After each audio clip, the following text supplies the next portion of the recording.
If you support your sensitivities, if you support the side of you that feels vulnerable and feels exposed and feels raw and often has vulnerability hangovers, then you are also supporting your performer self to then go and do what she wants to do well and consistently without having these massive crashes or burnouts because you pushed yourself a little bit too hard and now you need to go into recovery because you didn't really honor what your highly sensitive side wants. I want you to start challenging some of the narratives and stories that you have around needing to be perfectly healed before you show up and make yourself seen, before you share your art, before you share the more vulnerable aspects of yourself. Because this is really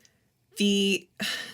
cycle that a lot of us get into as highly sensitives that are also performers. When you say, I can only do this when I am completely healed, what you are demanding of yourself, or what you are doing to yourself rather, is dehumanization. Because it's not possible, especially as a woman, even in this day and age, with all of the forces that we're up against, you are never going to get to a stage where you are completely anxiety and nerves free when it comes to being seen. Being seen is one of the deepest wounds that most of us as women carry because we are so used to centuries of persecution around being too beautiful, being too noticeable, associating that with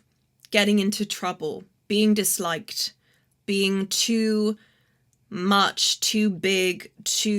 taking up too much space in the community. There are so many religious imprints,